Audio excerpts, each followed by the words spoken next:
Hello. I have a lot of notes to go through. This is not going to be a card reading. This is just going to be a rambling about certain things that have been on my mind that I've been wanting to get out into a video for a few days. It's going to be all over the place. My goal with these types of videos is that somebody could just like leave it on like a podcast, because that's how they're meant to be listened to. But if you don't like, if you've seen my videos and you know that I have some different kinds of forms with the card pulling and then just the random talking, if you don't like this kind, then I would skip this one because that's all it's going to be. It's just going to be some rambling. But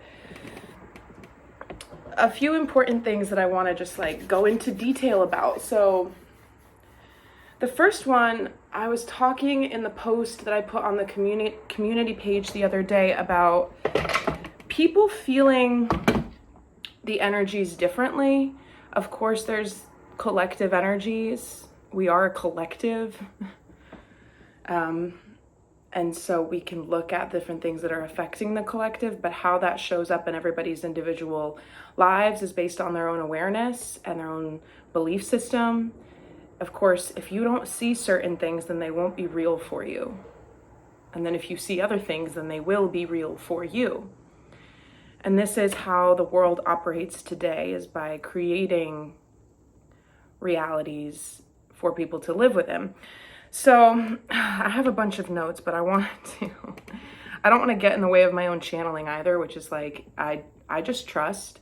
I obviously cleanse my space and I pray and I set my intention before I come on and record a video. And I trust that whatever needs to be said will come out. And so when I make notes, I'm like, well, I don't want to just read my notes because then I get in the way of letting the video be whatever it needs to be. But the biggest thing that I want to highlight around what I just said, like how it's going to manifest differently for different people, is that there are certain people who are experiencing the changes in the energy right now and they have no idea about any of this, and their lives are in what could be considered just tower after tower moment where things are not going well and they're not identifying any of their deeper role or participation in the patternistic quality of these seemingly disparate events. And so they keep fueling them energetically and saying like, why me? Why is this happening in my life?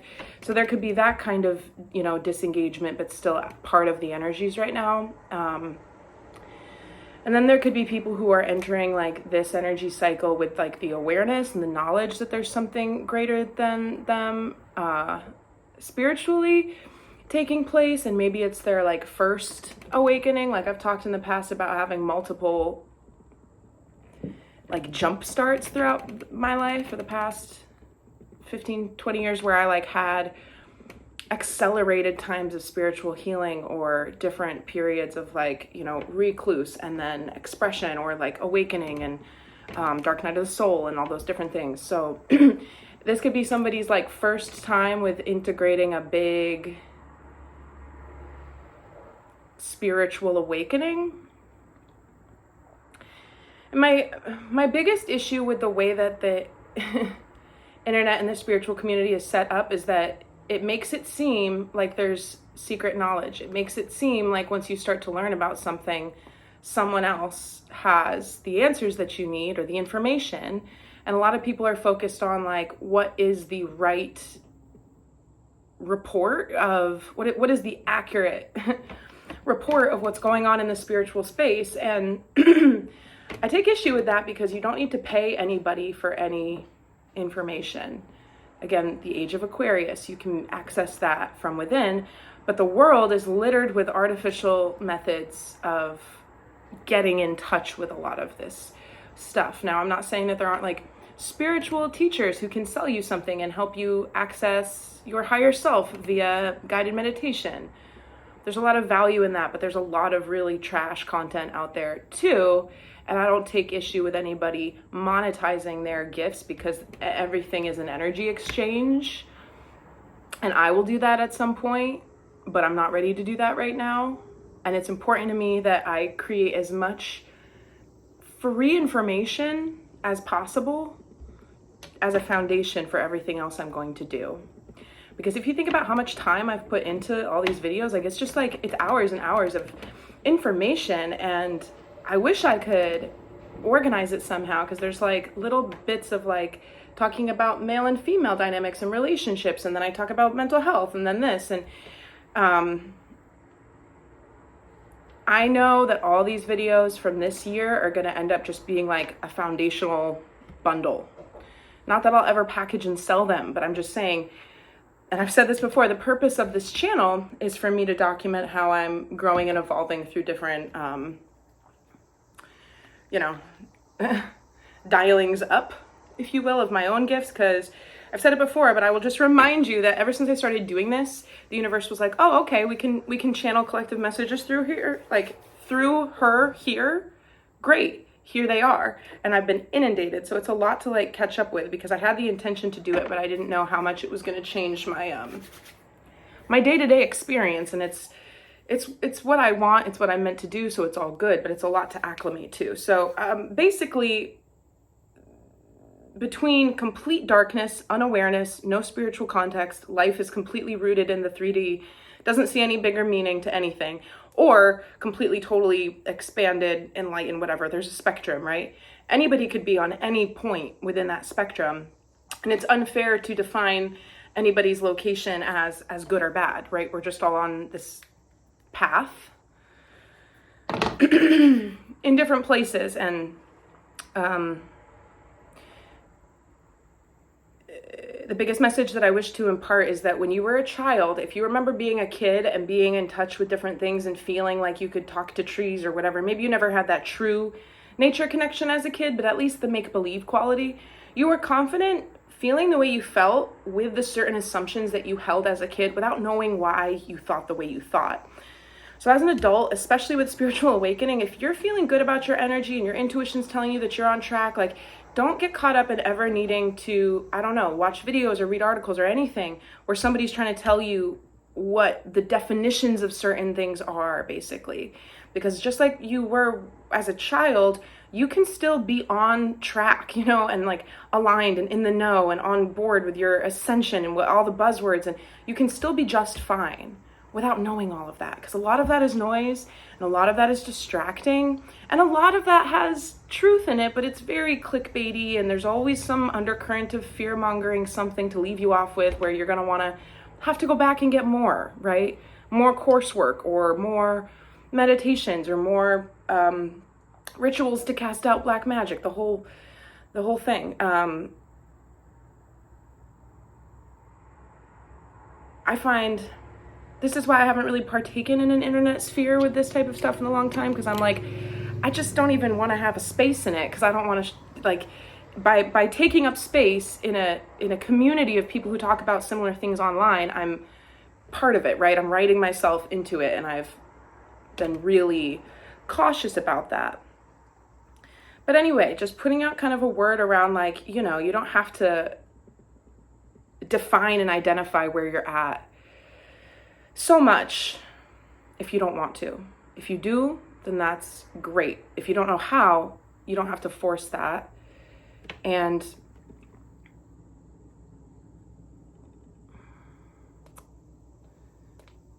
yeah.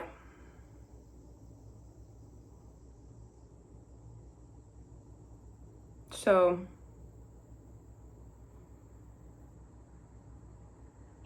by the way, yeah. So this is the one, I think the greatest quantity of people on Earth right now are in like a lesser vibratory state. So if we think about the chart that has resonances with the corresponding frequency, about 80% of the people on Earth are in like the lower ones, around like guilt and shame and stuff. And what I think is that people who are ready and open as like new light codes, and as time and space hurtles on, and these different ancient prophecies and the planets and blah, the Earth's frequency expanding, the Schumann resonance, as these things happen, the people who are eligible, I don't want to put it that way, but that's what's coming to my mind, to have an actual upgraded frequency that brings them into a new level of consciousness. So not just triggering lower vibrational, people in lower vibrational states, but actually creating expansion and the ability to hold more frequency within people who are not as down and out. A lot of people in that middle camp who are coming online basically are having different certain psychic spiritual experiences that they've never had before. I think that it will manifest for them as extreme exhaustion throughout all of this right now, just extreme exhaustion, and you have to be able to know that that's like functioning for you in your body. And it's not going to make sense for you to take time out and rest and do things a certain way, but it's necessary. So I don't know who that might resonate with, but I certainly feel that way. For the 2 days after the full moon, I was basically in bed both days, just completely exhausted. I am a work hard, play hard person. I think that from the outside, sometimes people might think I'm lazy. As soon as my ability to work hard, like if my ability to work hard compromises my ability to rest hard, then I stop working, because my rested state is my currency. I'm not going to prioritize making more money to deplete myself, because then I've broken my own like sacred cycle of energy exchange with my own life. So I will step away from things that require my energy, or like emergency, like you need to, because I can't address that if I don't get my rest. And I was doing a lot of collective transmuting over the full moon. And I said this in a post where I just shared, like, I don't know, internet screen grabs from social media. A lot of the grief and anxiety that I talked about from the reading with the other day with like swords to wands, there's this transition that we're being taken through with divine timing right now. Wheel of Fortune, the wheel's turning. This is going on in collective energy, and it has to do with the dawn of a pretty big new chapter. And I hate sounding like a mythical storyteller. I irritate myself sometimes because I'm like, I just know how this sounds to the common person. Like, I want to inhabit this space, but I also would like to, I guess, be taken seriously. Maybe that's me asking to be taken seriously when I say that this is just such a major time. This isn't like other times where, right, people who watch YouTube videos or part of the spiritual community, they will criticize the spiritual movement for being like, you're always saying the same thing. Energy's speeding up. It's a new cycle, blah, blah, blah. Yes, because that's never not been true. It's always happening. But right now is like the biggest time, like so many culminations, and even down to the other interpretations of the energy right now. So if you talk to people who are talking about revelation and all this different stuff, like it's lining up. So don't discount how important your urges to rest are.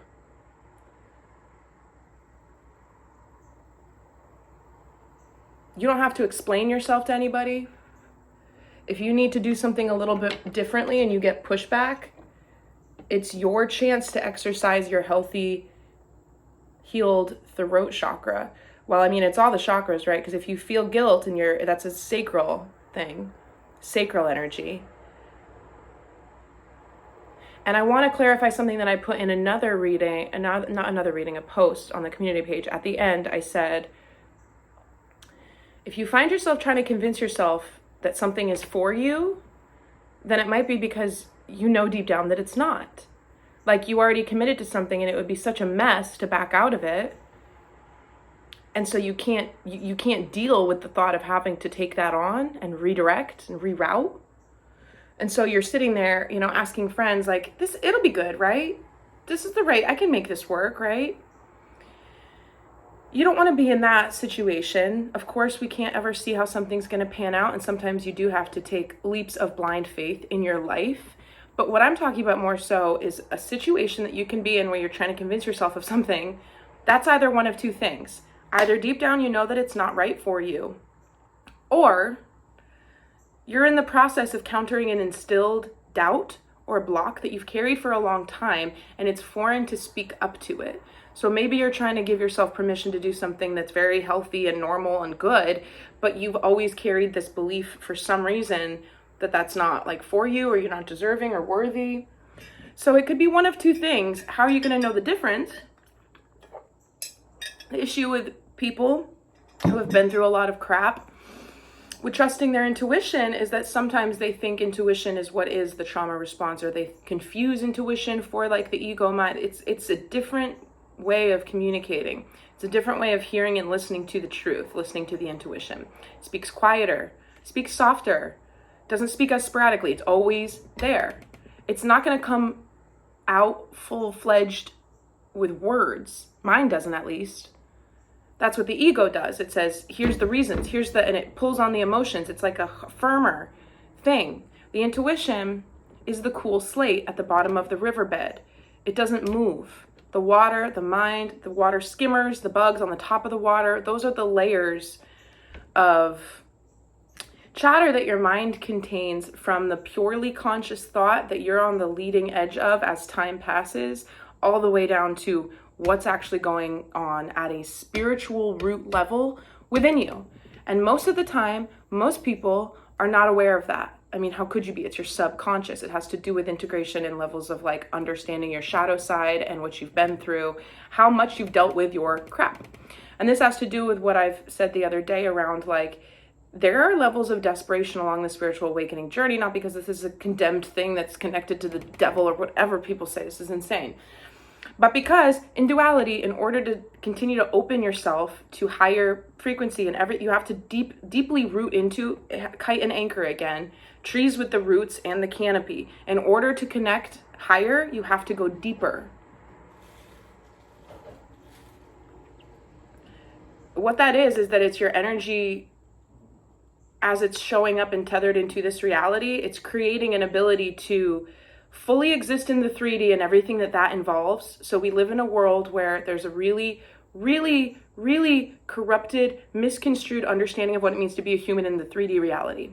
And I mean, being connected to the body through the chakra system, understanding the toroidal, like an apple core, system of energy that runs through beings, that runs through trees, being connected to earth. Like, we are intentionally, in my belief, not educated on that. That's a lot of what's coming back online for a lot of people who do light work. You know, we're having memories. I've shared this, I don't think I've ever shared this in a video, but up until 2023, a lot of my memories were around just glimmers and glimpses of past life stuff. But this year, starting in December of 2022 up until now, so it's been 9 months, tons of past life memories flooding me, coming back online. That's not something that I initiated. It's something that I've been going through because that's right around the time that I started this channel. It's just a new level of integration.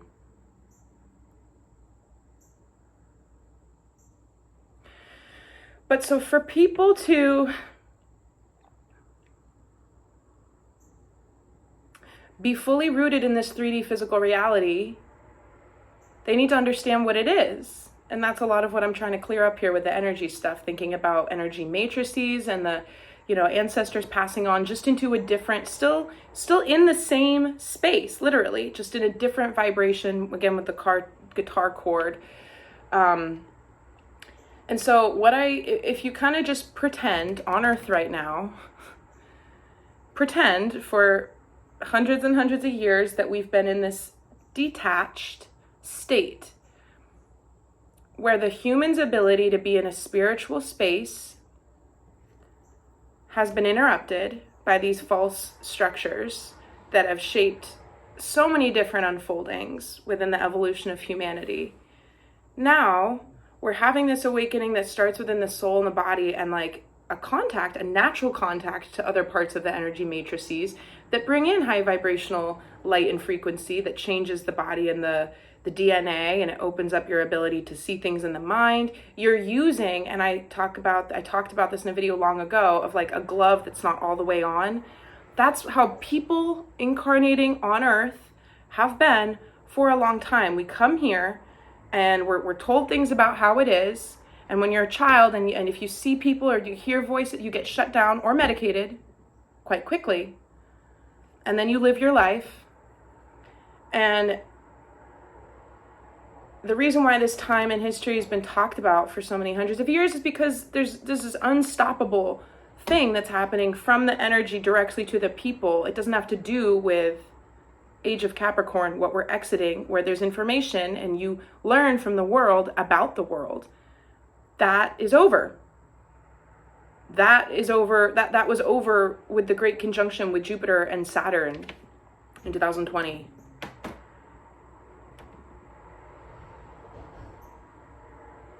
People have a natural ability to learn about how the energy comes into the human experience, and then we're returning it to Earth so that our energy systems are clear and they access higher dimensional energy, but they also root into this physical reality because we have physical bodies, so we're supposed to connect to this reality. It's like that process of grounding in the high vibrational light, connecting it to nature, and I'm not working very hard to translate this into other terms because I just have to say this way. That's a disclaimer. Usually I try to craft elegant metaphors, or they're delivered to me and I talk about them, and I talk about things in a different way so that people can not let these words like high vibrational energy and grounding it in, those I think can be problematic because you have people using them exactly as they mean, and you have people who are kind of bastardizing these things, and then I'm like, oh no, my tools, my words, like convoluting the whole thing. But I'm not really trying to do that because I'm just presenting it without doing all that reimagined stuff right now, because I think people get what I'm trying to say. So as we do that upgrade that naturally ties back into the earth, because you can't become a spiritually big being without being connected to the earth or without being grounded. That's what I've talked about before, as in like I was like that, getting really expanded, but then when I was around people, it had this waffling effect where I would shut down, I would take on too much energy from other people. And as you know from being out in the public, people aren't just running around kissing each other on the cheek, giving people bouquets of flowers. It's rough out there. So I would get really bogged down with a lot of other people's energy. And then I would get like depressed, but then I would take some time alone and I would shake it off and expand again. Really, really challenging because I didn't necessarily have the understanding of where my energy stopped and other people's energy began.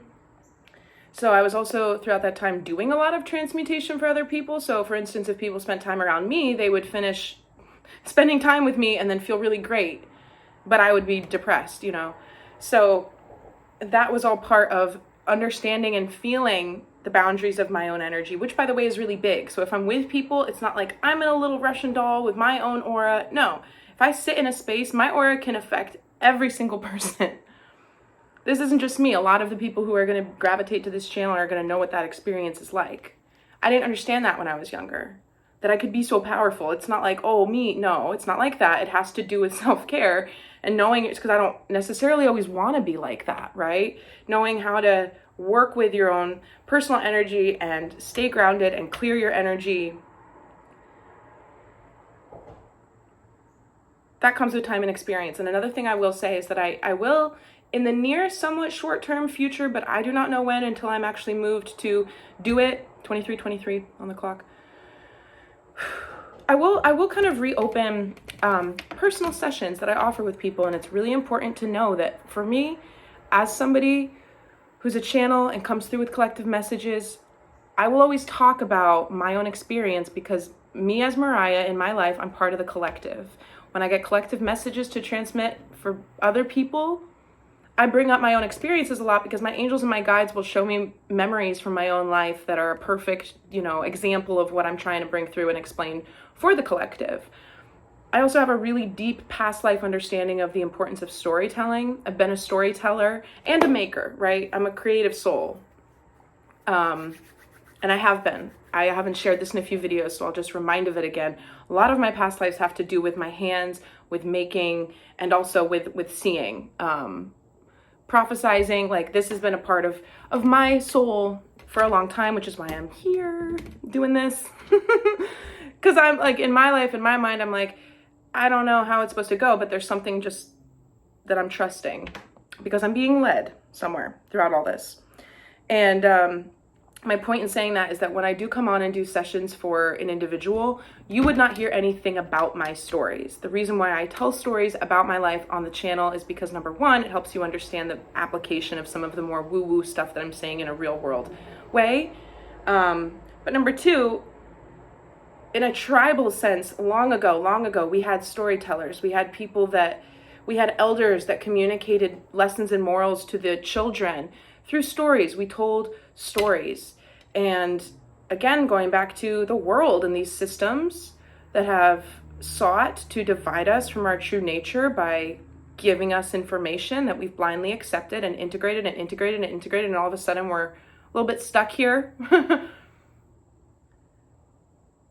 That's not because we've been telling stories to each other. That's because we've been placated by a system that has all of a sudden, but also not so suddenly, taken hold in a pretty problematic way for the health of people's spiritual, mental existence, but also the health of the planet. It's become very clear to see.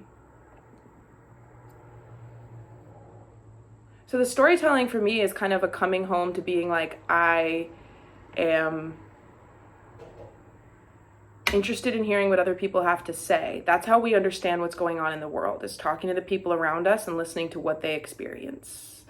And that's why I talked about when I posted this, I never posted it before, but it was like a personal Lionsgate ramble. I was talking about, I never want to not have time to commune with my peers and process reality. This is me trying to do that with, whoever wants to come process reality with me on the channel. Okay. So my point is, all of my gifts and abilities and insight in a personal session with another person who brings their issues to the table and their questions, you won't hear any of my personal information. It will be as if I am releasing my own identity to just become of service with everything that I can do and everything that I have available to me to offer on another person's situation. That is what will take place. I will give what I am capable of giving to another person for healing. I mean, all different kinds of things. Like the outcome of a session like that would obviously be a recording. These would be video sessions, but also something of a map. So the same way that I'm always describing what I see clairvoyantly and translating that, I would get if I had a session with you, I would end up with like diagrams or annotations or different things, put it into a map, and I would scan it and I would send it to you, and that would come with like affirmations, things to focus on, all different kinds of practically applicable changes to make or things to be aware of, or whatever gets uncovered. I know how different and open-ended these can be. And I'm always, the reason why I'm not starting them yet is because I've been doing this, as I've shared recently, I've been doing this in a personal capacity where I do share about my own experiences, because it's not a session, right? There's nobody's paying me to do something for them. It's me being me, and I'm communing with my peers, processing reality.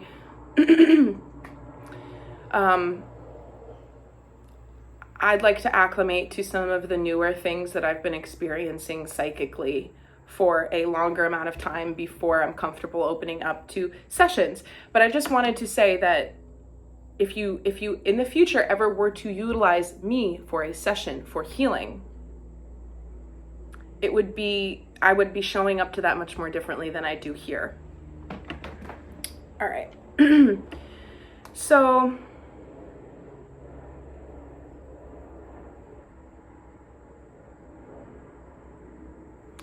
all right. I said I was going to talk about Black Mirror. I'm going to talk about telepathy first, real quick, because I also said I was going to talk about telepathy. All right, so common misconception with telepathy. Hang on.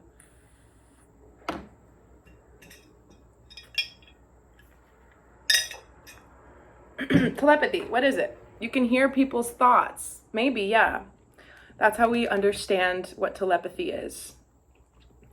But the misconception would be like, all of a sudden you can hear somebody's thoughts in their voice, the sound of what their voice sounds like in your head.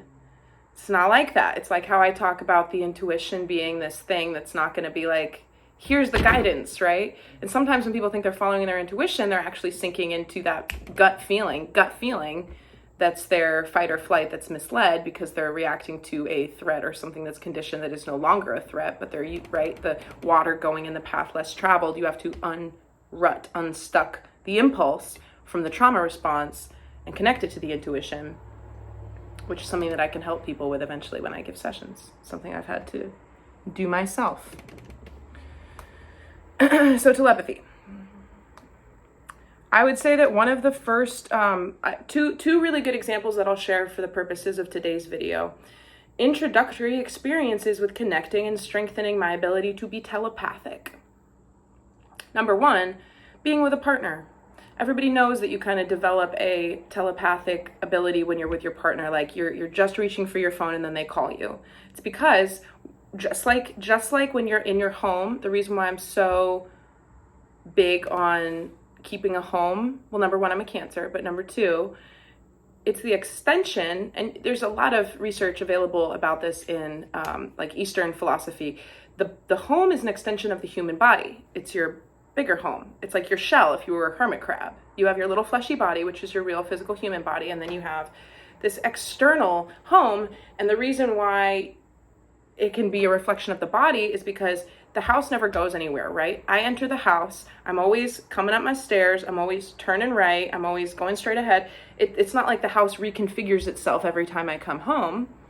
That means that my energy, my aura, my energy moves throughout the house in the same way. Because day in, day out, I go to my bathroom, I go to my kitchen, I exit the door, I sleep in the bed, see a little Sims montage going by of like these day in, day out. The house takes on energy like that, okay? So the same thing with a relationship. You have the person, the other, and then this secret third thing, right? The Venn diagram of where you two overlap to create your partnership. And I used to use this as a thought experiment, but it's a very real thing. So your energy will naturally start to sync up with a person who you're with all the time. I mean, we have evidence of this with females getting on the same menstrual cycle if they spend enough time together. Some of the darkest years of my life is when I lived in a sorority house with 20 other girls. I love you all. If anyone ever sees this, it wasn't you, it was me. I'm not meant for that life. It's intense to have a bunch of women PMSing at the same time. But it can also be very beautiful. I digress. Something that happens with two people is that they get a taste of a telepathic bond. There's different levels to this, but I believe that people who are even very disengaged from their own little like sixth sense or psychic inklings will experience this because it's also something that's coming out of, I mean, ideally, or you would imagine, like if they're in love, right? Love, the love frequency is what enables those experiences to come through more. So that's why it would happen if you're with a best friend all the time. Not to say that there's not love there, but it's a different, I'm thinking of like sexual exchange too, energetically, creating energetic tie with that. So the thought experiment that I used to do, and I would say one or two of like my first boyfriends maybe exposed me to this, where I was like, when I'm apart from you, I feel like it's me and then it's you. And then there's this place where I can go mentally where we go together. It's like our place. It's where the connection lives. It's that middle of the Venn diagram that I talked about.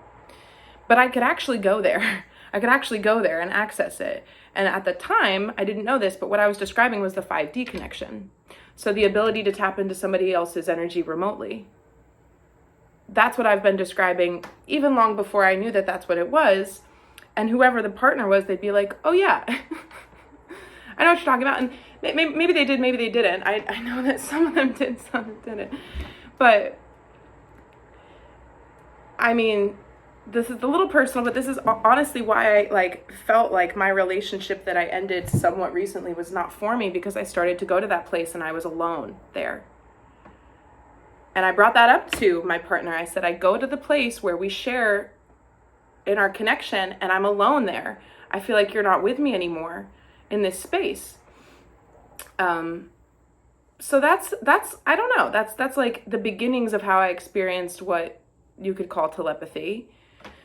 And on the other side of that, by the way, there are certain people who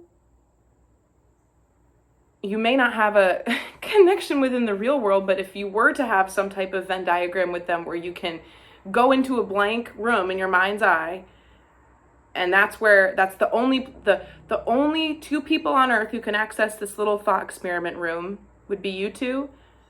You can go there, and if they're there too, then it's like they're thinking about you, you know what I mean? So it was something that I accessed with relationships in the past, to go there and always find like my lover there in that space. But it can also be a way to manage how other people might be connecting to you. Email me if you have questions about that. There's so much to unpack, and I'm talking about a lot in a little amount of time. I'm trying to keep the video under an hour. We'll see how that goes. So through partnership, that's option number one. All right. Another way that my telepathy started to come online was through the fact that I'm an empath, through the fact that I'm a deep empath, and I can pick up and feel other people's emotions. Now, I know a lot of people relate to that, but it goes a little bit deeper, and it might for you too. So hear me out. It's not just like somebody is clearly all fussy and things have been going wrong for them, and they're, I don't know, doing something and they're a little chaotic and they've got, cartoon squiggle lines coming off of them, not because they smell bad, but like, you know what I mean? Like movement and ruckus. You may start to feel a little agitated by nature of being in close proximity to that person. That's not so much what I'm talking about. That's the face value, like, oh, I'm an empath, I have to clear myself and keep my crystals on me because I feel people's energy. That's kind of the face value level. The next level, which is it's harder to discern, and it's why it took me such a long time to figure out that this is what was happening. But to every action and behavior and surface emotion, there's a deeper root.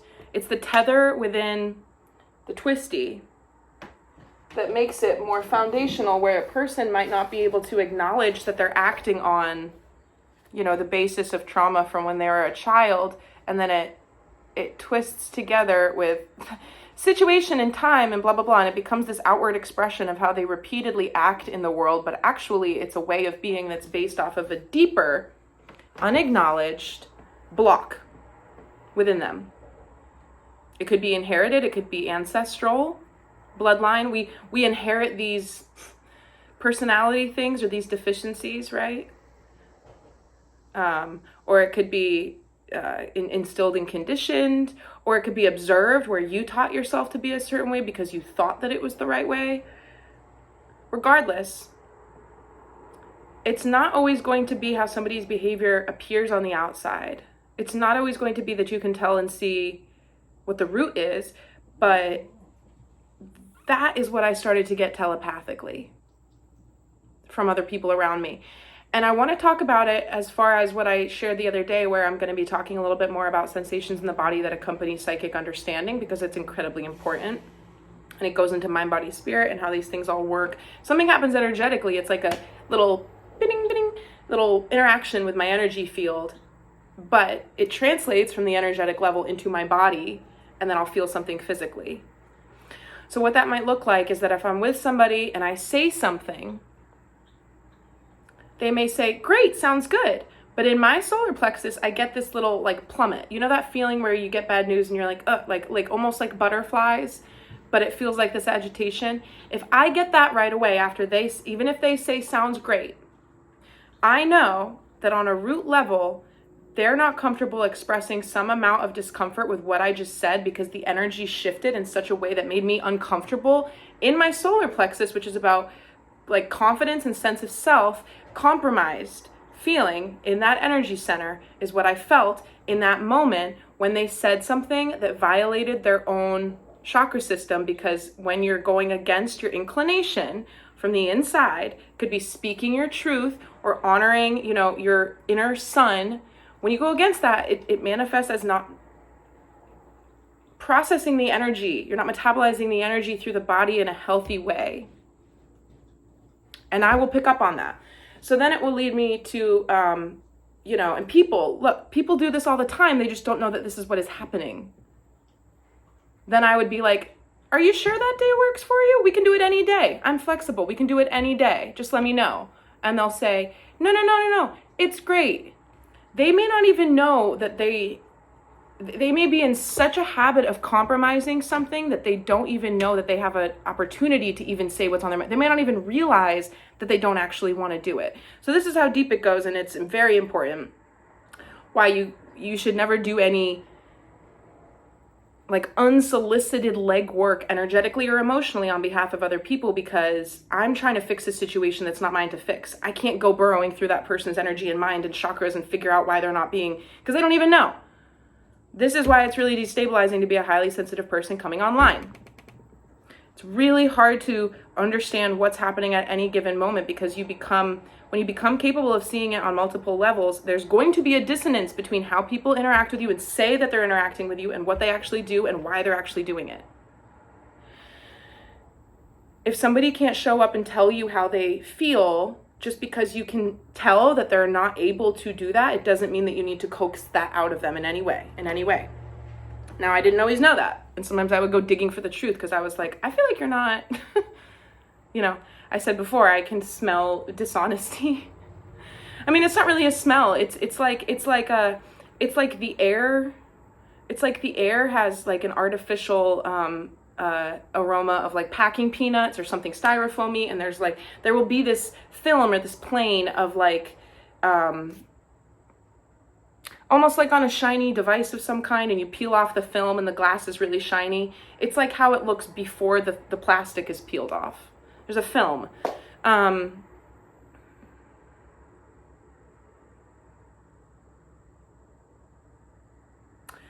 Okay, so telepathy, right? It has to do a little, people are like, oh, I can hear other people's thoughts, or that's our sci-fi. Again, another way that freaking media and all these different things, they derail, they let you know telepathy's real, but only in like sci-fi, and here's how it looks in those worlds. And it's just like, stop tarnishing these.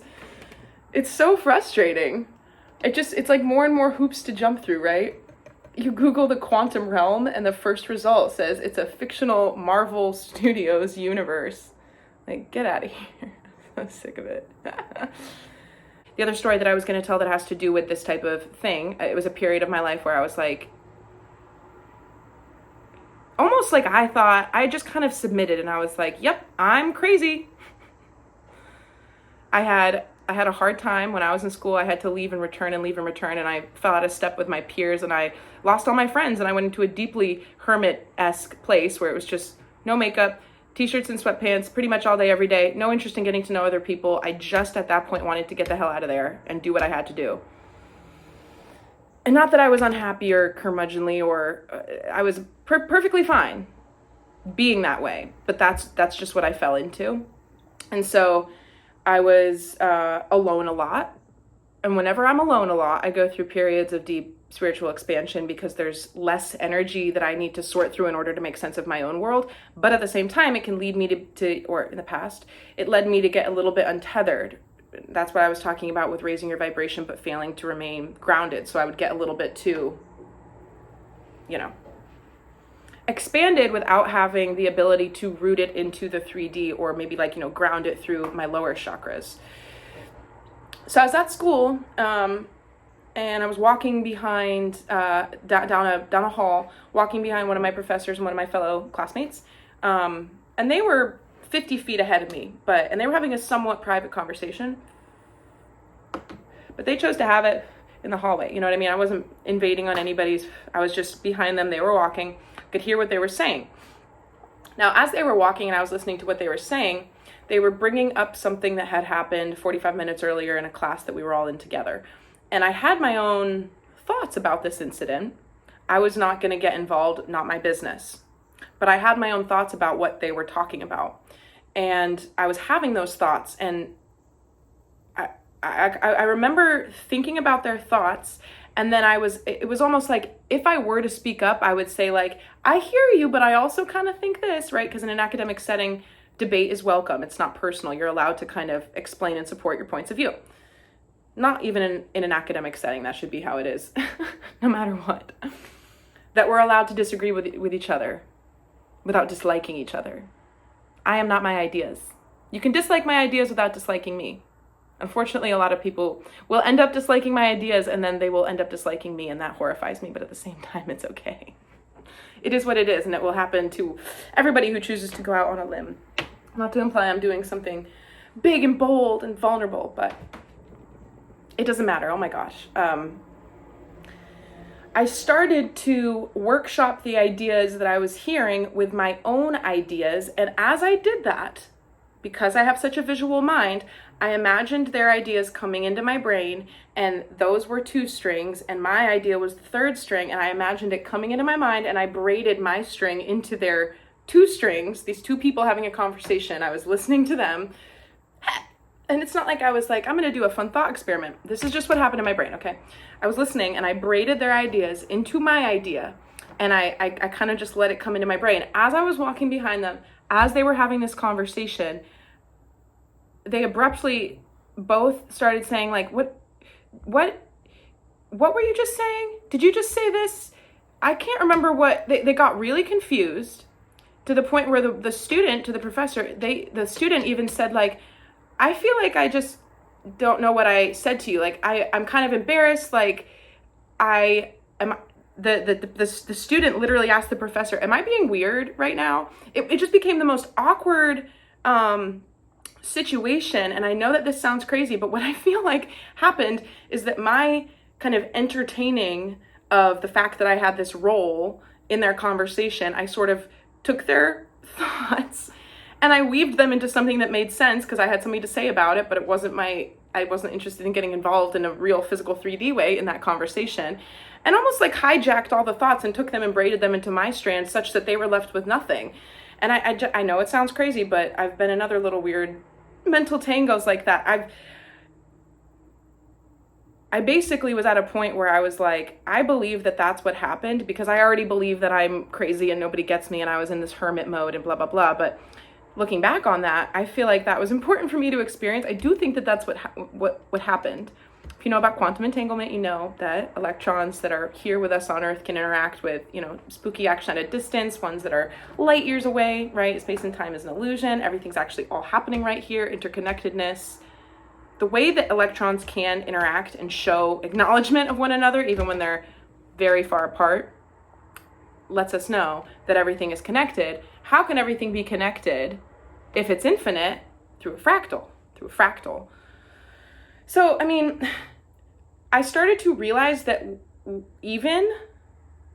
this is going to be really important, so listen up.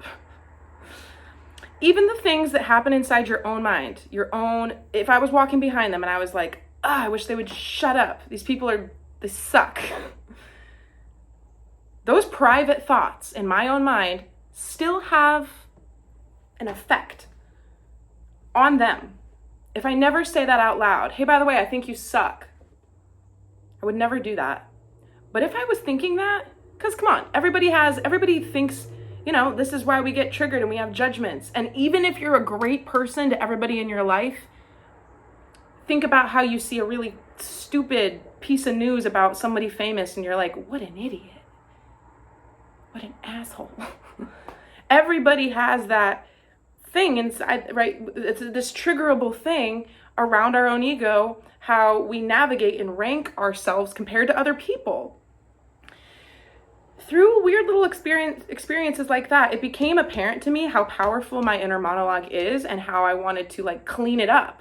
I've never been the type of person who just casts negativity out and judges other people. I'm not like that. But just like anybody else, I certainly have and had a lot more in the past, especially during a point in my life when I felt really kind of othered and I was like, well, there's no place for me in society, which is ridiculous to think about looking back on it now, because it's not like, but we all go through these phases.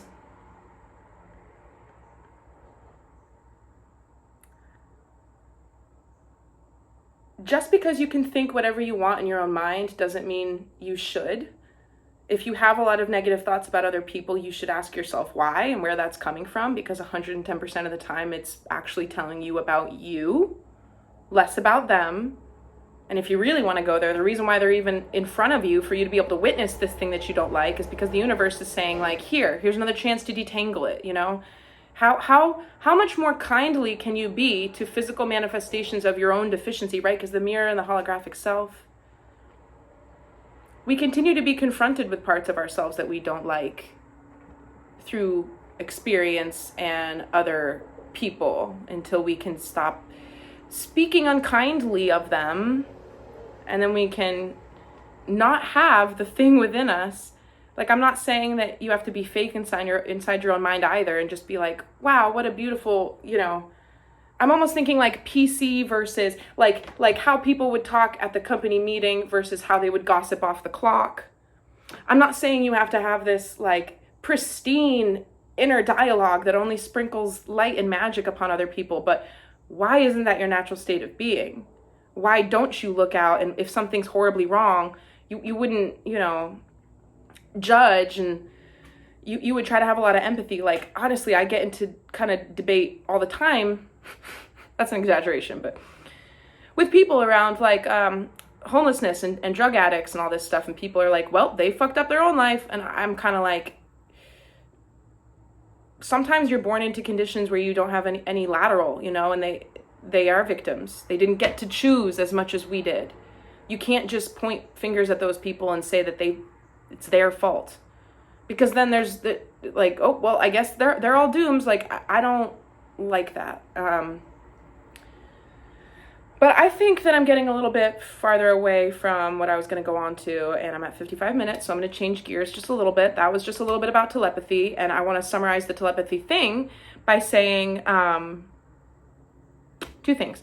So back to the idea where like you can access this shared space with another person, which is really just how you communicate in the 5D. You will be able to do that with people from your past, whether you like it or not, until you cut cords energetically with them. So if you don't want to have that with somebody, but every now and then they pop into your mind and you're like, oh, they're in our shared space, they're thinking about me. There's a few different ways to put it. If you don't like that, then do cord cutting. And you can email me if you want to know more about that.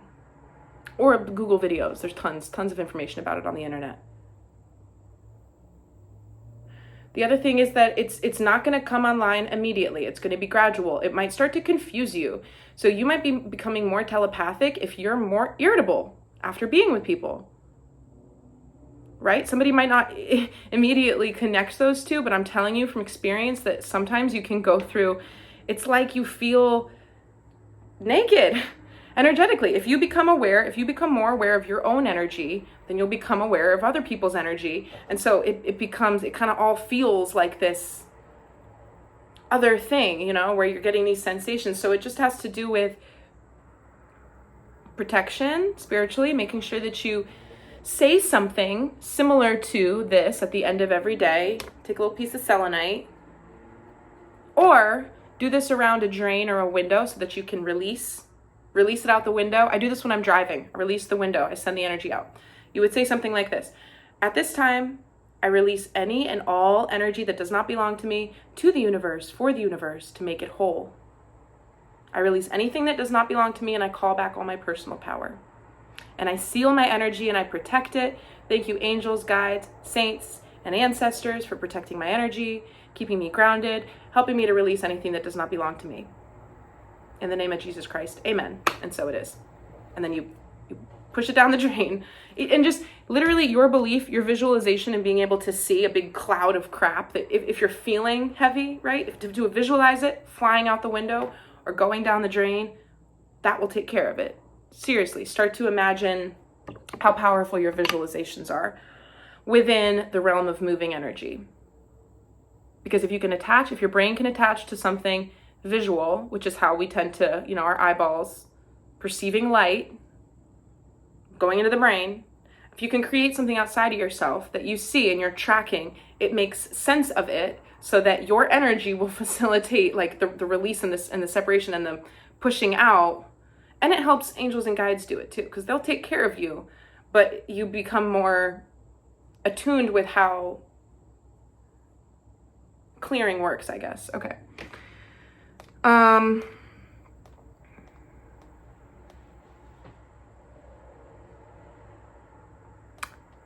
Yeah. Okay. So telepathy. I'm gonna talk about Black Mirror. I'm gonna talk about Black Mirror a little bit. Hang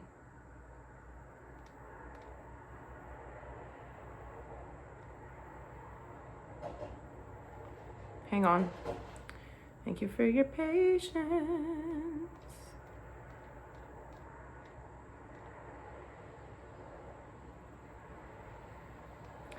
I am hesitant to get into all of this because I think it's going to be a much longer type of rant, but at the same time, I don't really want to talk about it. So I'm going to get into it. I'm going to try to keep it brief, and I'm going to try to leave it at that. So Black Mirror, season 6 just came out. This show came out well before the pandemic. 6 seasons now. In the beginning, what I liked about it the most is that they were like vignettes. They were episodic. There was no apparent connection from episode to episode because they were independently written. And a lot of the characters were people that you've never really seen before in big productions. And I like that because when you get somebody like, I don't know, Paul Rudd, like he stops being a character and he's just Paul Rudd in another movie, you know? And so I liked that you could really identify with these characters, and they were great actors and stuff. And it was thought-provoking. It was dystopic. It promised to show us some of the darker sides of technology and how it's affecting humans. And all of the episodes were kind of bound together by these eerie little patterns that a lot of people actually didn't detect. But there's this song, and it's like, how does it go? You can blame me, try to shame me, and still I'll care for you. It's oh,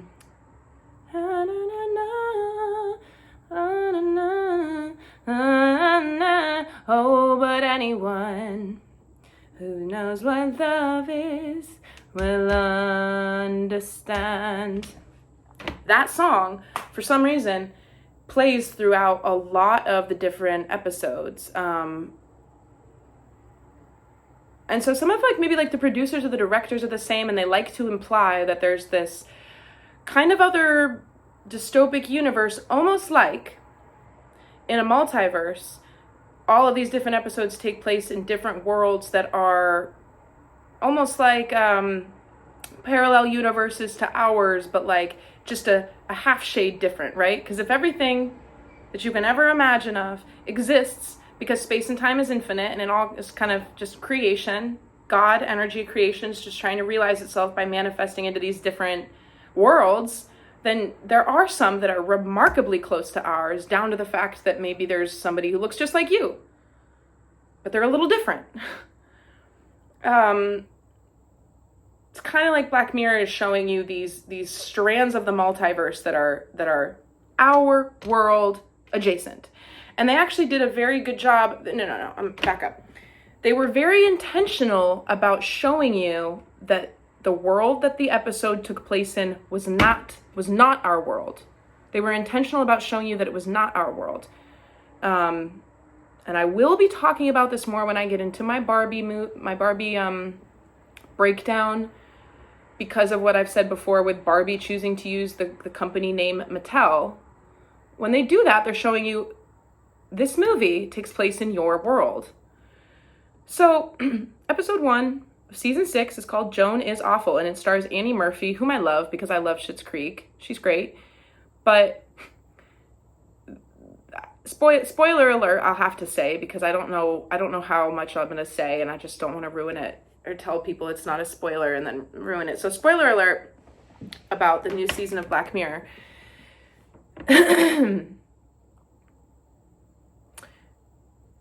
She ends up being in a Netflix show that's completely about, no, I'm sorry. How am I going to do this? The show has stolen her identity and you should just go watch it. I'm going to assume that somebody's watched it, and I'm going to talk like that, okay? So you see that she's basically like, how can they do this? How can they steal my identity? And then the person says, well, the terms and conditions. You sign, and then the person says, you know how your phone's just sitting here and that the cameras are this way and the cameras are that way, such that if I was holding the phone like that, it would be able to see here, it would be able to see here. The way that you can zoom out now, the phone can pretty much has a panoramic view on everything that you do. And so this woman is explaining to Joan, Annie Murphy's character, actually, you did approve the streaming platform's ability to rob your entire identity off of you and profit. And here's why. And then you get into the whole digital likeness thing, which is very real. A bunch of celebrities have done it. You can sell your likeness so that you don't actually have to act in a movie anymore. The whole thing can just be acted by deepfake. And I talked about this in a video a while ago because I'm pissed. I'm always pissed when they act like this is something new. This is not new. In 1994, Gladiator, I think I said Terminator last time I referenced this. Gladiator, Oliver Reed, he died in the middle of filming and they used the same exact technology to finish filming the movie. 94. So they've been able to do stuff like this for a long time, but basically like Salma Hayek is in the movie. She's not acting in the show. She just sold her likeness. And this also gets very meta because it's like, well, did she act in the Black Mirror episode or was it the digital likeness? All that aside, the point I want to make is that when the character Joan sees herself in this show, the streaming platform that it's called has the same exact font and layout as Netflix, but it says Streamberry. Black screen, red letters, Streamberry. The little carousels are the exact same, the way you click through, latest, continue watching, same exact thing. So it's a show that's on Netflix. Black Mirror is on Netflix, making a show about Streamberry, okay? And so throughout the show, you go to the headquarters and there's like Mia, what's her name? Streamberry executive. And she's like, isn't it miraculous? We've got all these different shows catered to all these people because we have the ability to kind of, take their likenesses or whatever. Like, so Joan is like the guinea pig. We could do this for Ethan. We could do this for Brian. And so she's showing somebody, she's scrolling through, instead of Joan is awful, it says Ethan is awful, Brian is awful.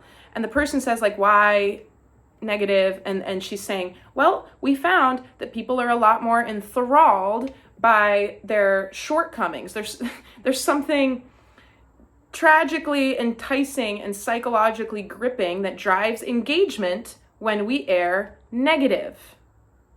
And then she shows a failed version that says Joan is awesome.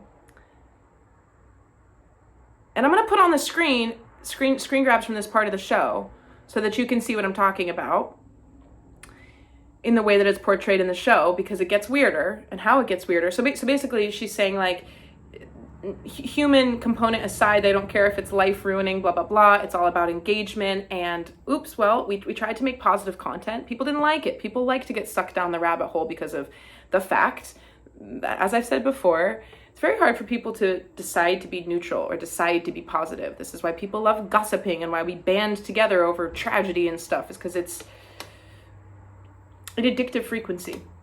And so, there's that.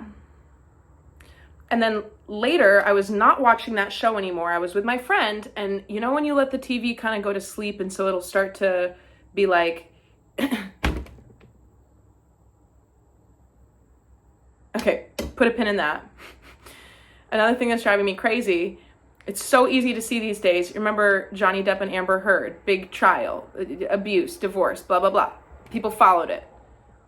It was almost hard to tell if it was an actual suit or reality TV because of the memes about it, right? How quickly these things, Trump's mugshot, how quickly these things go from being political to like just sheer entertainment. It's almost like it was created to become a meme. So my TV fell asleep and I'm seeing, right, because now Netflix made a show about the Heard and Depp trials. And it's like the whole thing was just a staged, stupid, contractual blow up that they put televised on court Because now they're making a show about it. It's all just content fuel. It's garbage. It's all fake. I truly believe that it's fake. And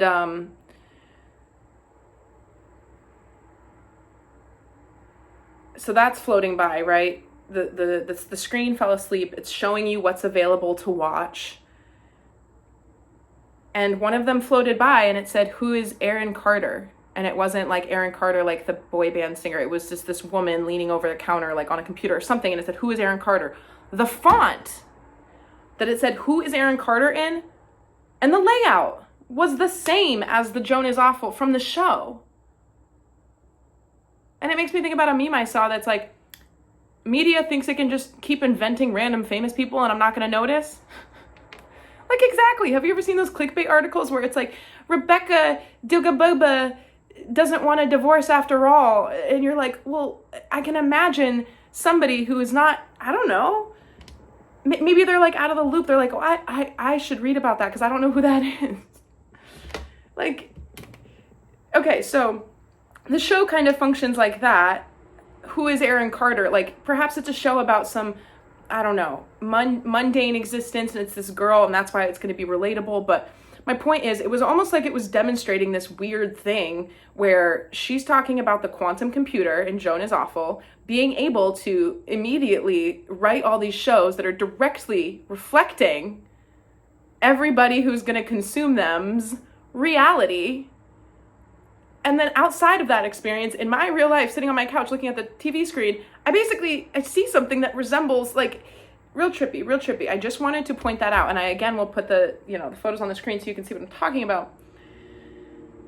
How it gets weirder for me is that in the second episode, Black Mirror Season 6, Episode 2, I think that you should watch them. Again, spoiler alert, I could handle the first episode, and I can handle a lot of episodes from the past. Some of them I really like. I think they're interesting and thought-provoking, but episode 2 of season 6 really, really disturbed me. I really didn't like it. I can tell you why. I just think it's the type of disturbing content that I can't expose myself to or watch. I can't. I don't like it. It haunts me. But I'm going to talk about this episode because in this show, I proceeded to watch the second episode of Black Mirror after we watched the Joan is Awful one with my friend. And as it's playing, and I had said to her, they're calling it Streamberry. And we talked about that, okay? Pause. An hour goes by. We're watching the second episode. One of the characters says to another character, "Did you see the thing on Netflix?" And I paused it and I said, why in the first one would they call it Streamberry? Because they're not trying to use their own name, but then in this one say Netflix. And Streamberry also ends up being a part of the second episode. So that for me, and I know there's a lot to focus on in these episodes, but for me, it has to do with the blurring, with how they're blurring the lines between what's real and what's not. And also there's a theory around soft disclosures and like how everything in the cosmic universal laws has to be like disclosed. Like you can't, if there is a group of people who is in more power than others or beings taking advantage, then that has to be, free will is a thing, I guess. So everything has to be told and disclosed in order for people to make their own free will. Humans aren't being abused because we have our own free will, but the way that we're told about the truth is all through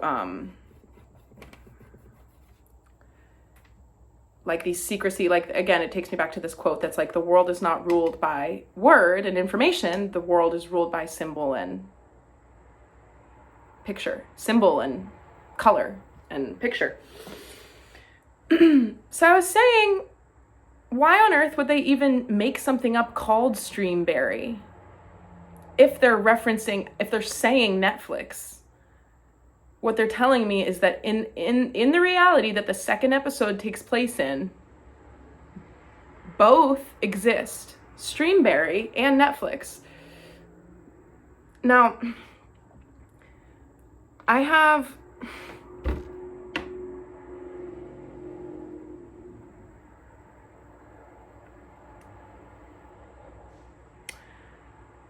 okay. I mean, I'm gonna touch on this a lot in the Barbie movie too, but okay, so I'm sorry, bear with me. Something that's very interesting, as somebody who has liked Black Mirror, or at least been very interested in it for a long time, I never understood. My friend last week pointed this out to me. I never understood that the whole reason why it's called Black Mirror is because of this. Picture of my dog. It's a black mirror, the screen. If you take that one step further, what is a black mirror? It's a dark reflection of reality. That's the whole purpose of the show. So in the first episode, they're telling us you could focus on positive things, but it is dark, twisted content that drives engagement. So we're giving you a dark reflection of reality. But where we used to cast obscure people before the pandemic years ago, more and more is this reality. Not only we're telling you that it takes place in your reality with the whole Netflix Streamberry crossover, but far less are they casting obscure actors that have never been heard of, and more they're using Salma Hayek, and they did one with Miley Cyrus last season, taking it into something that's more recognizable and denoting, because there's signifiers. This is why I'm going to talk about signs, symbols, and semiotics a little bit more, because getting into that will really help people understand why I hold so many of the conspiracy theories, quote unquote, that I do, is because it has to do a lot with just being able to detangle all of the things that we're presented with.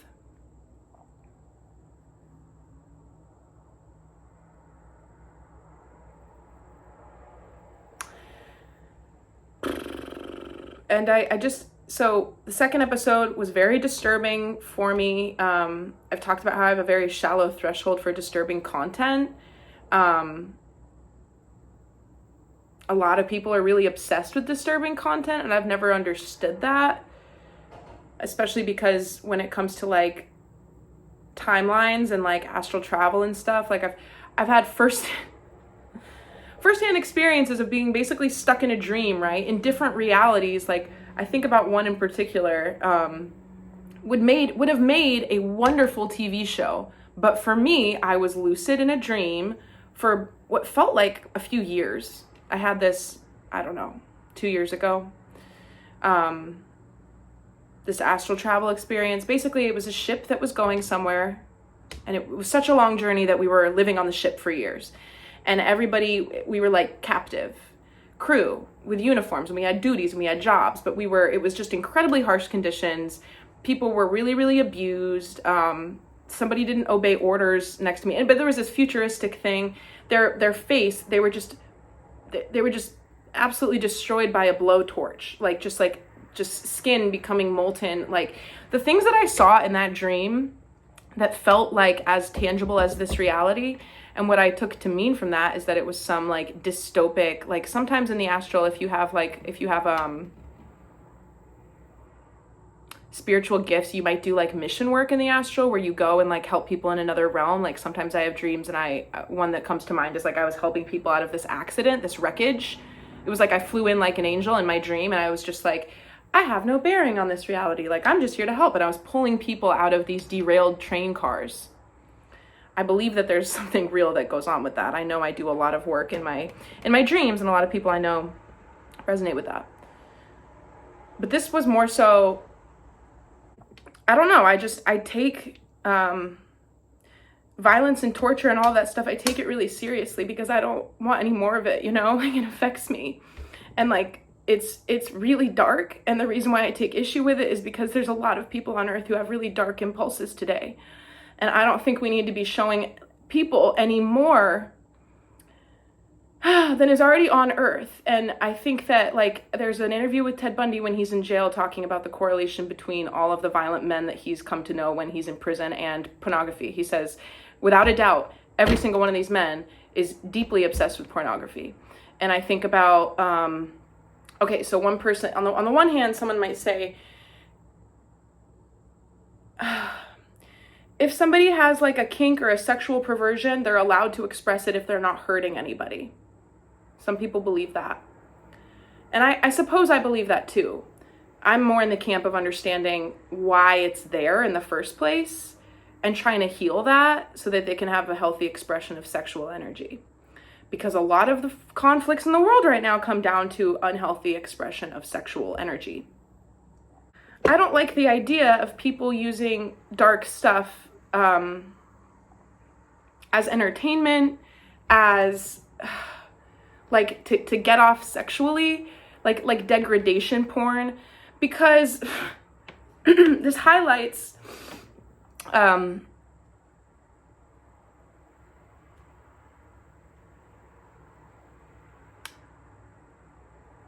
long-standing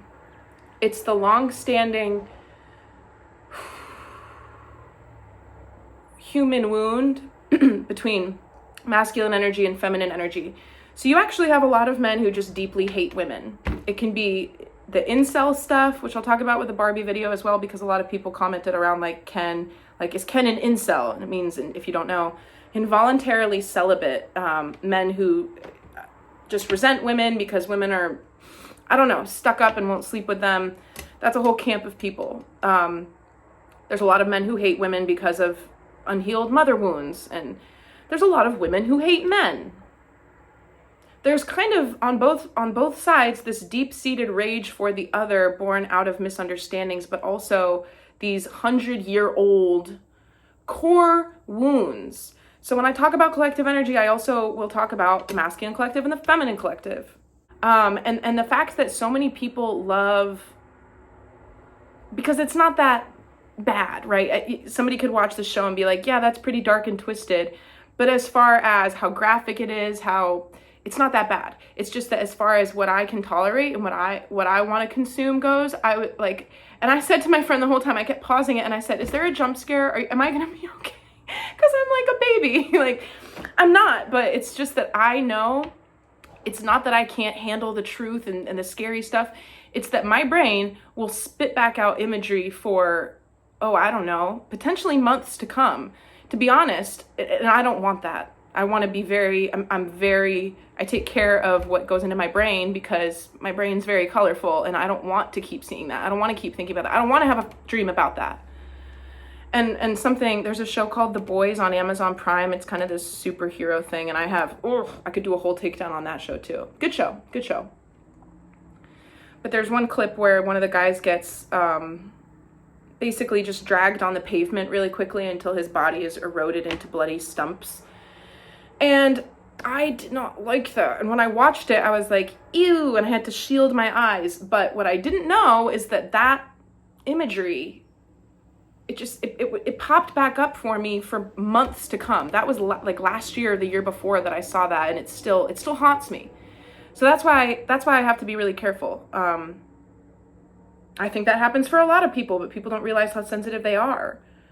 You know, and me and this friend who visited, we were talking about somebody else whom we care about. We care about this person, but this person has totally basically sold into, unfortunately, like many people do, this capitalist machine way of life where working really hard, doing everything right, has a job, you know, got educated, but just stressed, not happy.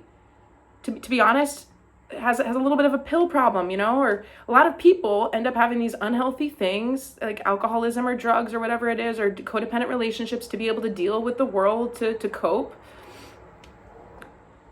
And then because they have that addictive thing enables them to do the unhealthy life, but the addictive thing fills the void of the discomfort of knowing that the life isn't right the way that it is. So then you become separated from the fact that there's something to be fixed within the life pattern. And that's how you get people who are just really asleep and zombified to how wrong the way that the world is going right now is.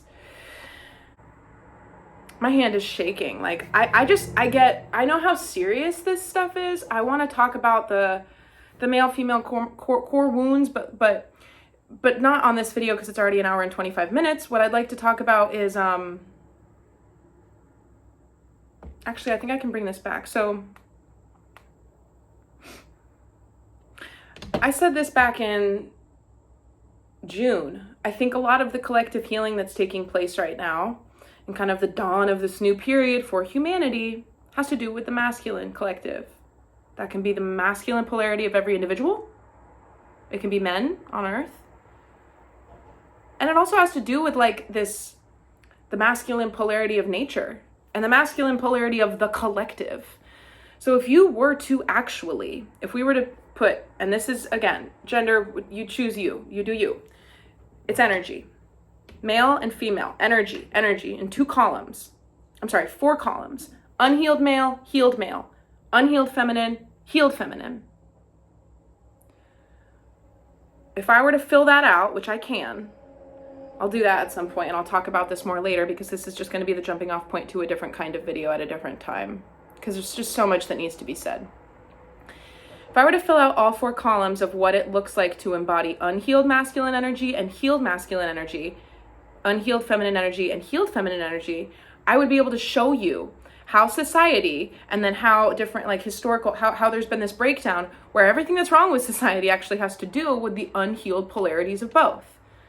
So you think about women, archetypes, and you think about men, like a lot of what I talk about through the readings with a healed expression of like power and dominance, men, it's not about ego gratification or like conquering and attainment and oppression of others. It's not like me at the expense of you. That's kind of the world's embodiment of masculine energy, which is unhealed. It's an immature expression of masculine energy that creates a lot of the conflicts and has for a while in the world. And then similarly, like with the feminine energies, I think one of the reasons why there's this, it's the wound that a lot of men possess against women is supported in what we're shown about women through the media. So again, this comes back to me believing that all of the narratives in the media corral a certain temperature with regard to both feminine and masculine energy. Good example of this is Angelina Jolie, who in my opinion she's the most beautiful woman to ever grace Hollywood. I think Angelina Jolie is like, and she's naturally beautiful, which is rarer and rarer. But she has, and it's life imitates art, imitates life, in real life and in how she's cast, this kind of dark goddess, dark feminine, tattoos and drugs and alcohol and promiscuity and like killer. She's a killer. She's such a badass. But it's why men who feel threatened by women don't like the idea of women having like it's a cheapening. I don't even want to say that.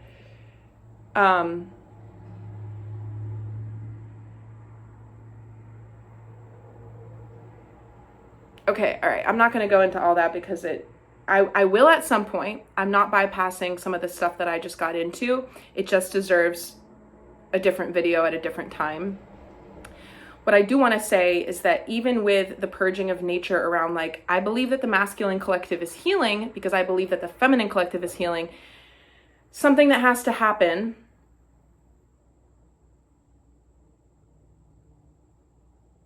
okay, well,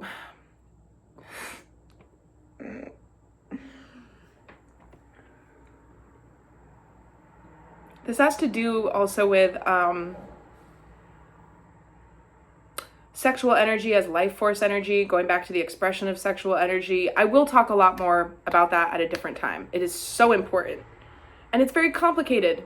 And it's very touchy to put into words.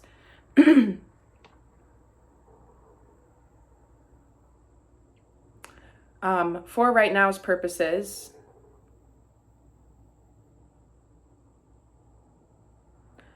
I think I'll just talk about how even the fires, right? Now I've shared this. I actually don't think that there was a fire in Maui. I think that there are wildfires happening right now, like in British Columbia and Canada, but you don't see that on the news as much. Why not? I think there are wildfires raging. And as I talked about in the horoscopes that I posted from the other day, air and fire, those are like the masculine elements. Earth, water, those are the feminine elements. So fire, right? This masculine force. People who are into all the biblical stuff are like scorched earth, in the end times.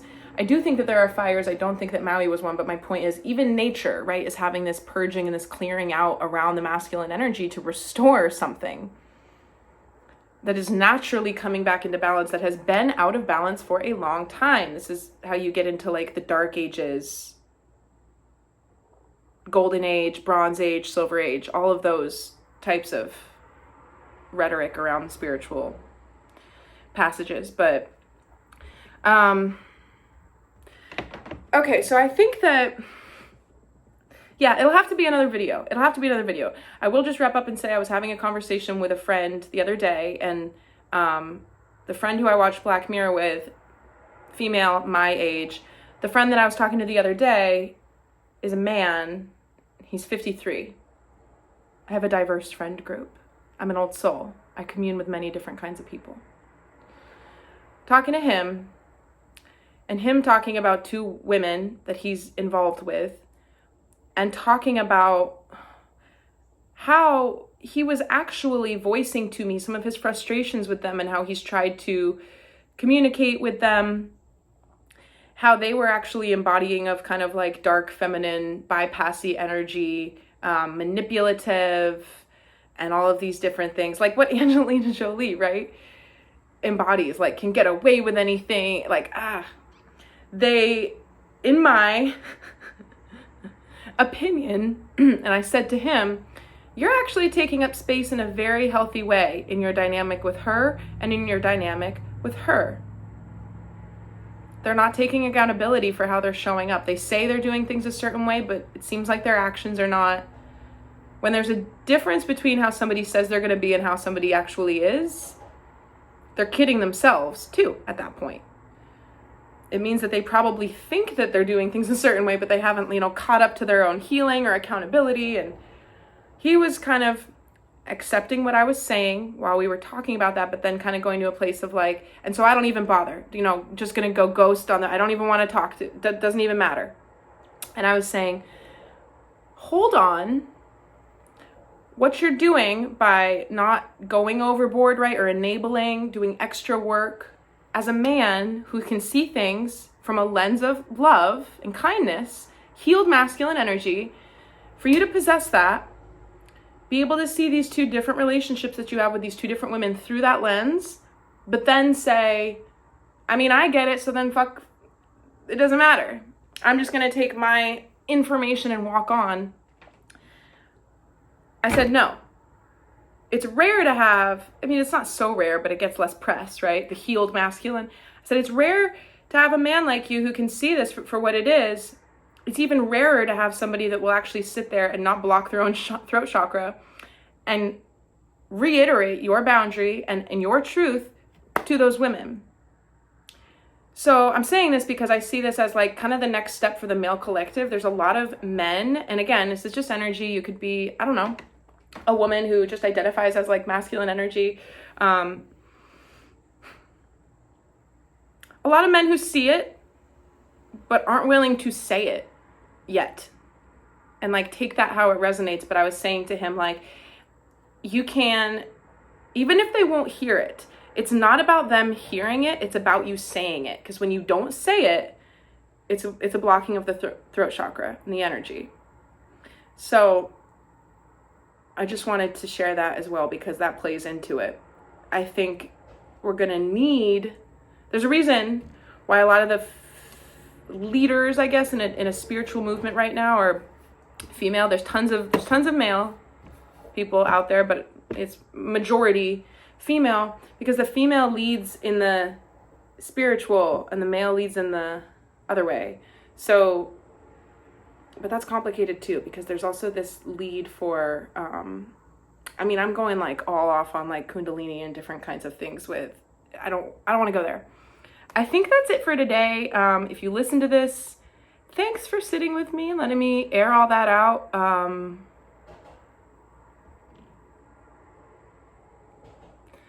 Last thing I'll share, this is weird, but the episode of Black Mirror that I didn't like, that disturbed me,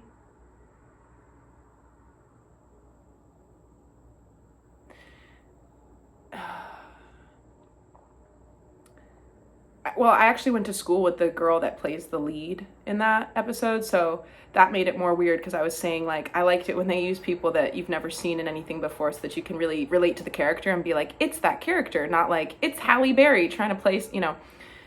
But the girl, the lead in the second episode of season 6 Black Mirror,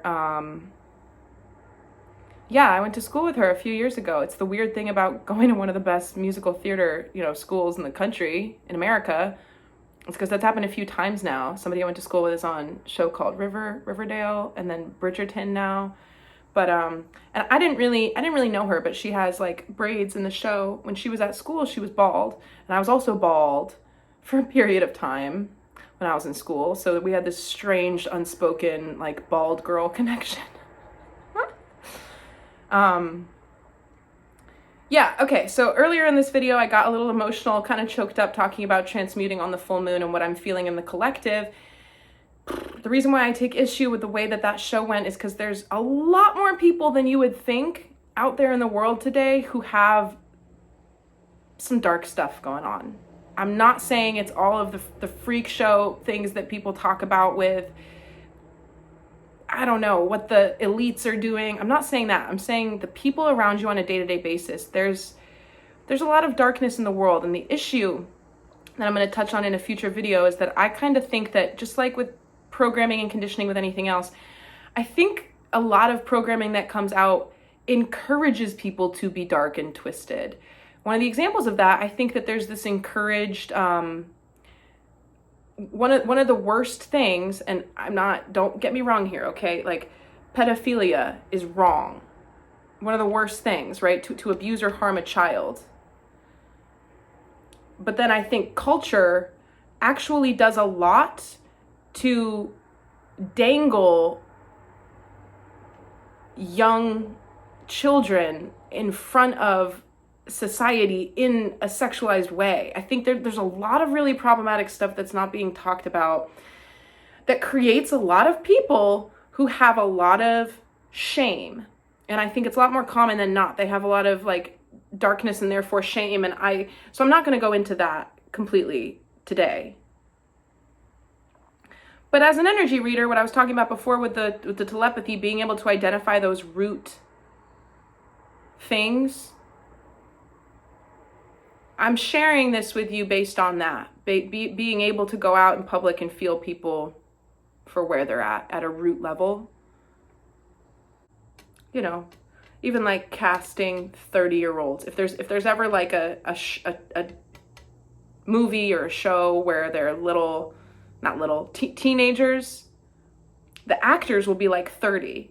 And that's weird. It's always been like that. They always do that. So that, like, then if somebody watches it and, number one, you get little kids watching it and they're like, oh, I'll be in high school soon. That's how they act. That's not right.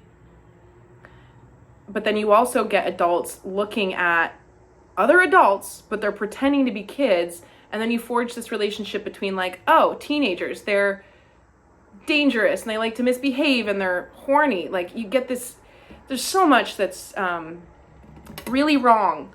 My whole thing is, like, I just want people, a lot of people, like I said at the beginning of this video, are stuck in something that's lower than like 200 hertz frequency, shame and guilt. A lot of people think that their shame and their guilt is so far beyond anybody else's, and we're driven into these prisons of isolation. And I just want to set people free of all of that. So that's why I'm going to be getting into all this. It is some weird stuff to talk about, but it's part of it. It's part of all of the stuff that's going on, especially because of polarities and healed masculine and feminine energy and kind of long-standing wounds weird video. I know I'm like dragging out this conclusion for like a million minutes as well, but it's because I feel like there's something else that I'm forgetting.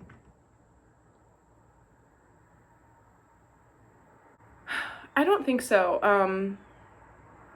Yeah, send me an email if you have some thoughts on any of the stuff that I talked about.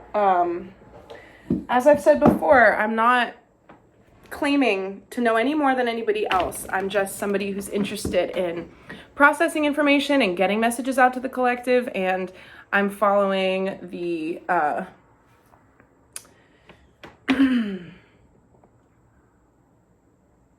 the messages that come through for me through my guidance that I'm being led to share. I'm trusting that it's for a reason. If, I don't know, if you ever have anything to say about it in debate, in like disagreement, I really welcome that. That is how we continue to learn and evolve through these very strange times together. But yeah, at the very least, I hope that was thought-provoking and entertaining. And I wish everybody well. And I'm going to go into a little bit more of like a card reading now, and I'll post that soon after. So, all right.